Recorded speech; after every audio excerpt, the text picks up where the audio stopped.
could you be the one?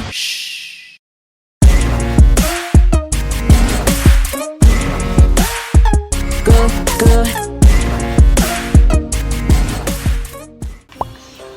Hi guys! Welcome back to my channel, and today ang gagawin natin ay mag-Shopee haul tayo. So, i-haul ko sa inyo yung mga binili ko dati sa Shopee. So, wala pa ako nabibili sa Lazada. So, started tayo sa pinakauna kong nabili. So, ang pinakauna nang nabili ay itong Jenga na to. So, nawawala pa isa. Ayan.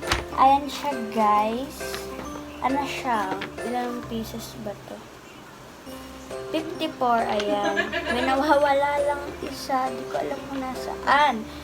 Ayan. Ayan siya. Next naman na nabili ay ito. Lang malaki. So, ayan. Ayan siya, guys. Ito yung gusto ko dati. Tapos dumating siya. Tapos ito yung markers niya ay pala yung akong nagagamit. Tapos yung mga crayons niya sobrang light ng mga colors. Tapos ngayon lang siya parang ano yung kulay niya ganun. Pero light lang siya ng konti. Ayan guys. Ginawa ko na yung mga markers kasi ayun lang naman yung ginagamit ko. Yan, hindi ko na alam kung saan ko nilagay yung mga markers ko. So, ito yung loob niya, guys. Yan. So, itong pink, so, okay naman siya. Tapos ito, yung light colors lang, ano siya, light, sobrang lang light yun. Tapos, itong mga crayons dati, ano siya, yung mga dark colors, nagiging light colors. Hindi ko lang alam sa black ba siya. So, yan. Wala. Next naman na nabili ay ito. Ito yung sa laptop ko guys. Ayan. Hindi ko na siya ginagamit kasi nawala na yung dikit niya. So, ito yung nalalagay sa may keyboard ng laptop. Tapos, pagtapos nun, para hindi siya malusutan ng tubig pag na patakan. Tapos, pang-protect din sa pagkaan na mahuhulog. So, yan. Next naman, ay itong dalawa na to. So, binili to nung birthday ko. Kasi, ganda niya kasi. Tapos, yun. Maliit lang kasi yung pencil case ko. Tapos, ang dami-dami kong ballpen. Hindi siya magkasya. Pagkatapos noon, nilagay ko dito. Tapos, ang problema lang, hindi rin sila nagkakasya, siksikan silang lahat. So, next naman ay, so yan guys, kinat ko lang kasi nakalimutan ko lang tong, so, ayan. May ganito ako dati, pero naubos siya, tapos, yun. Kasi ginagamit ko din siya sa school. At, iba't iba siyang kulay. Ilang pieces ba to? 10 pieces siya guys. Tapos dalawang binili ko. Dalawang design. Walang pinagkaiba yung design lang talaga ng ballpen. So, yan siya guys. So, yung color niya ay may purple, red, pink, orange, light green, green, light blue, blue, dark blue, at black. Ay yung mga colors niya. So, ang pinaka-ginagamit ko dito yung blue kasi blue ballpen kami sa school. Next naman ay itong yung laptop ko, yung patungan. So, ito siya guys, ganyan. Yan. So, ganyan siya.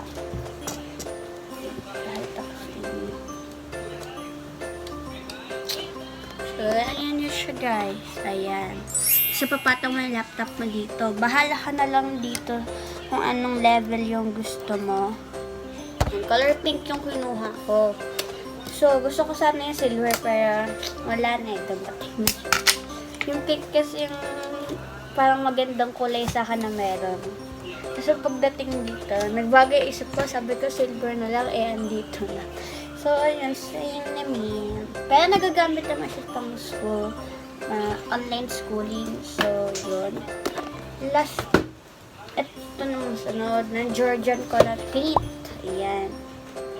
Mahilig kasi ako mag-paint dati, tapos malapit na maubos yung mga ibang kulay. tulad ng black, kasi puro black ang ginagamit ko. Kaya malapit na yun maubos, tinitipid ko siya. So, nagpa-order ako ng isang Georgian din na, ano tawag nito? Paint. Ayan, pakita ko sa inyo yung loob. Yan, may free case siya guys. Yung kinuha ko talaga may ganito. So, ganyan siya guys sa loob. Ay, ayan, yung lalagyan niya, ganyan siya. Wala naman damage nung dumating. Konti nga lang, ayan. Pero okay lang yan. Di naman, walang damage naman sa paint. So, alisin ko lang itong nilagay kong mga paintbrush. So, ito siya guys. Ganyan. So, meron siyang 8 pieces na Georgian watercolor paper. Ayan. So, isa pa lang nagagamit ko yata dito. Di ka alam. Or wala pa. Next naman ay meron siyang paintbrush. Ayan. Ito yung lalagyan ng tubig. Tapos, matutubigan to ano mo, itong brush. Tapos, ang alam ko, nagagamit itong sponge niya. Ayan. Meron siyang dalawang sponge. Na kapag lalagyan mo siya ng tubig, kasi gaganan mo siya para mawala yung kulay. Sabi daw, pang mix daw ito ng kulay. So, yung ginagawa ko na lang, yung lagyan ko ng tubig, kasi ipupulas ko dito. Ayan. Isa pa lang nagagamit ko. Hindi ko ito ginagamit na isa. Kasi, pwede naman siya hugasan. Next naman ay meron siyang, anong tawag dito? White acrylic paint. So, yan. Maganda naman siya kahit white kasi inahaluan ko siya ng colors dito. Ayan. So, meron siyang ganyan. Next naman ay meron siyang pencil. Ayan. Ito yung pencil na pang drawing talaga guys. Di lang matugis kasi ginamit ko na. Tapos, meron siyang artist brush. Wait lang kung ayan siya guys. Meron siyang artist brush na isa. Nawawala yung isa kong artist brush kasi nga diba, meron akong isang Georgian na paint. Tapos nawawala na yung hinahanap ko kasi maganda siya. So, ayan. Sayang naman yun. Hinahanap-hanap ko pa naman. Pero wala na talaga siya. Hindi ko na siya nahanap. So, yun lang naman yung laman niya, guys. Ito pala, pakita ko sa inyo yung color niya. Ayan. Yung mga kulay niya. So, ito pa lang yung mga nagagamit ko. Ayan, color na yan. So, maliliit lang siya. Ayan, pero matataba. Ganito siya kakapal. Ayan. Pero okay na yan. Ito, tignan natin to. Kung gano'n kakapal. Ayun. Pinagigigilan ko to dati kung gano'n ba talaga kakapal itong ganitong papel na yan. So, wala eh. Nung diiyanan ko na yung ano, pero di siya tumatagos. Pero hindi kasi paint yung gamit ko, ball pen. So, kaya, yun. So, yan. Next naman, wait lang guys. Etong organizer dito. Okay. Ayan. Yung organizer. Dalawa yan guys ha. Wait. Hindi siya na malaki. Pati ito.